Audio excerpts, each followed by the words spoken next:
మోకాళ్ళ నొప్పులు, disc problems లాంటి అన్ని సమస్యలకు సంప్రదించండి Homeocare international world class homeopathy 9001177550. Visakha ఉత్తర నియోజకవర్గం ఎమ్మెల్యే విష్ణుకుమార్ రాజు మనతో పాటు ఉన్నారు. సార్ నమస్తే సార్. సార్, ఈ జగన్ ప్రతిపక్ష హోదా కల్పించమని చెప్పి స్పీకర్కి అయితే ఒక లేఖ అయితే రాయడం జరిగింది. ఏ విధంగా చూసుకోవచ్చు? ఇప్పుడు ఏదో ఒక సాకు కావాలి, ఆయనకి వంక కావాలి అసెంబ్లీకి రాకుండా ఉండటానికి.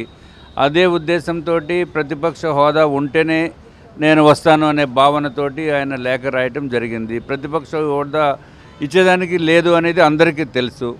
ఎందుకంటే 10% కనీసము ఉండాలి అనేది మనకి జనరల్గా ఉన్న సాంప్రదాయము. మరి ఆయనకి తెలుసున్న నాలెడ్జ్ నాకు తెలియదు. సో మరి 5 వచ్చినా ప్రతిపక్ష హోదా ఉంటుంది అనేది నాకు తెలియదు. కాబట్టి ఆయనకు ఉన్నది 11 సీట్లు. మనకున్న ఇన్ఫర్మేషన్ ప్రకారము, నాలెడ్జ్ ప్రకారము, సాంప్రదాయం ప్రకారము 10% అంటే 15-16 సీట్లు ఉండాలి. అప్పుడే వారికి ప్రతిపక్ష హోదా వస్తుంది. ఇట్లా ఎలాగ ప్రతిపక్ష హోదా ఇవ్వరు 11 అనేటప్పటికి. కాబట్టి అది నాకు ఇవ్వలేదు కాబట్టి నేను రావటం లేదు అని చెప్పడానికి ఒక సాకు ఆయన నెతుక్కుంటున్నారు. సరే, వైసీపీ కార్యాలయాలు కానీ అలాగే వైసీపీ మాజీ ఎంపీ ఎంవివి సత్యనారాయణ గారికి రోజు రోజుకి ఆయనకు ఒక కేసు అయితే వస్తుంది. ఏ విధంగా చూసుకోవచ్చు? అవన్నీ బయటపడుతున్నాయి కదా, ఏం చెప్తారు? కార్యాలయాలంటే జగన్మోహన్ రెడ్డి గారు నేనే ఈ రాష్ట్రానికి రాజు, నేను మళ్ళీ ఎవరి దగ్గర పర్మిషన్ నేనెందుకు తీసుకోవాలి అనే ఉద్దేశంతో ఆ జీవీఎంసీ నుంచి కానీ, విఎంఆర్డీ నుంచి కానీ, ఇంకా ఇతర సంస్థలు ఎక్కడైతే డిఫరెంట్ జిల్లాల్లో ఉన్న కార్పొరేషన్స్ దగ్గర నుంచి కానీ ఆయన పర్మిషన్ తీసుకోవడం అంటే ఆయనకి నామోషి. నేను పర్మిషన్, ఇప్పుడు కిమ్ ఉన్నాడు అనుకోండి, ఎవరు నార్త్ కొరియా కిమ్, ఆయన పర్మిషన్ తీసుకుంటాడు ఎక్కడన్నా.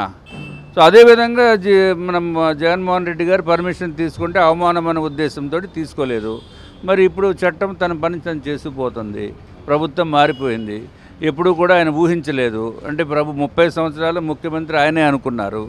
కానీ రోజులు ఎప్పుడు ఒకలాగే ఉండవు. మేము కూడా 5 సంవత్సరాలు కాదు, నేను 30 సంవత్సరాలు నేను ఉంటాను అనుకుంటే మళ్ళీ 5 సంవత్సరాల తర్వాత ఇంటికి పంపించేస్తారు. ఎప్పుడు కూడా మన ఒళ్ళు దగ్గర పెట్టుకుని ప్రజలకి అందుబాటులో ఉంటూ నిత్యము వాళ్ళకున్న సమస్యలని మనం తీర్చేదానికి పూర్తి ప్రయత్నం చేస్తేనే ఇంకొకసారి ఏమైనా అవకాశం ఉంటే ఉంటుంది, లేకపోతే జగన్మోహన్ రెడ్డి లాగా ఇంటికి వెళ్ళిపోవటమే. సార్, మాజీ ఎంపీ ఎంవివి సత్యనారాయణ మీద కేసులు అయితే వస్తున్నాయి రోజు రోజుకి, ఏం చెప్తారు?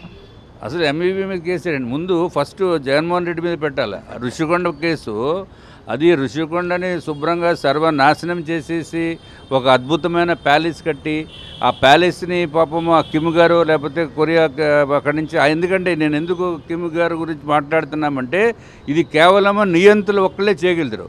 ఇప్పుడు మైసూర్ మహారాజా వచ్చి చూసినా ఆయనతోటి సిగ్గుతోటి వెనక్కి వెళ్ళిపోతారు, అయ్యో నా ప్యాలెస్ ఇలా ఉందేంటి అనేది. ఎందుకంటే ఒక క్లాజెట్ ఖరీదు, అంటే టాయిలెట్కి వెళ్ళి క్లాజెట్ 20 లక్షల రూపాయలనంటే అది మరి ఎలాగ మనలాంటి వాళ్ళని చూడము ఎప్పుడుని.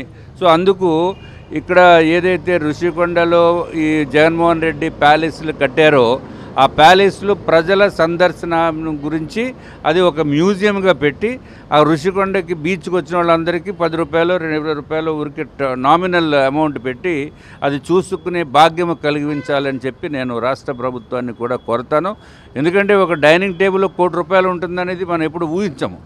అటువంటిది కనీసం మనం చూస్తే మన జీవితము మనం ధన్యమైపోయిందని అనుకోవచ్చు.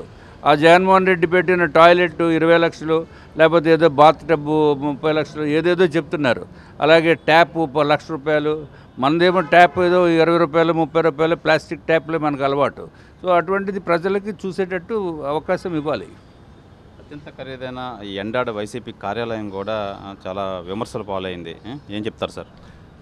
ఇప్పుడు జగన్మోహన్ రెడ్డి గారు ప్రజావేదికని కూల్చేశారు. ఎందుకు కూల్చేశారు?